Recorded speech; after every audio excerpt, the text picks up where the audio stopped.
নিয়ে সুন্দরমূলক অনুষ্ঠান অনুষ্ঠিত হলো।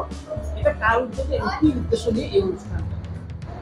আমাদের প্রজাপিতা ব্রহ্মকুমারী ঈশ্বরী বিশ্ববিদ্যালয়ের পক্ষ থেকে 3 দিন ব্যাপী আমাদের এই সামার ক্যাম্প প্রতি বছরই করি। আমাদের বিশেষ করে এই সামার ক্যাম্প করার জন্য আমাদের উৎসাহ উদ্দীপনা আমাদের প্রদান করে আমাদের স্বপ্না দিদিমণি, শিববাড়ি যে অঙ্কর ম্যাডাম রয়েছে, ওনার কাছ থেকে ম্যাক্সিমাম বাচ্চারা এসছে। আর উনি আমাদের এই প্রোগ্রাম করার জন্য, বাচ্চাদের নিয়ে আসার জন্য উনি হেল্প করেছে। আর এই প্রোগ্রামের মধ্যে দিয়ে আমরা মরাল ভ্যালুজ এডুকেশনের উপরে খাস করে বাচ্চাদের জীবনশৈলী কেমনভাবে তৈরি করতে লাগে, খাস করে মেডিটেশন, এই সমস্ত বিষয়বস্তু নিয়ে 3 দিন ক্যাম্পিং, 6 ঘন্টা, প্রতিদিন 2 ঘন্টা করে ক্যাম্পিং আমরা করেছি। তো আজকে তার সমাপ্তি দিন। বাচ্চারা হচ্ছে মহান আত্মা, আজকের বাচ্চা কালকের যিনি কি ভবিষ্যৎ। এরা একজন দেশের মহান বীর বীরাঙ্গনা। তাদেরকে আজকে আমরা বিধিপূর্বক এখানে তাদের শ্রদ্ধা বা শুভ ভাবনা, শুভকামনা প্রদান করেছি ব্রহ্মকুমারী ঈশ্বরী বিশ্ববিদ্যালয়ের পক্ষ থেকে।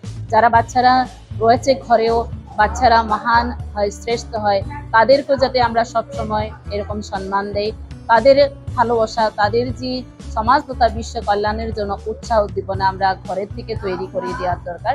তাদের অনেক বিশেষ ভূমিকা রয়েছে আমাদের এই বিশ্ব পরিবর্তনের জন্য।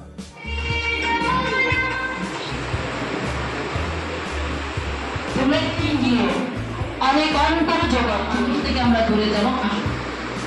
যে পাঁচটা এই কবিতা আবৃত্তি করে দেখে শুরু করে দাও।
আমরা তৈরি করি, আমরা সবাই মিলে দিন দিয়ে শুভকামনা দেব।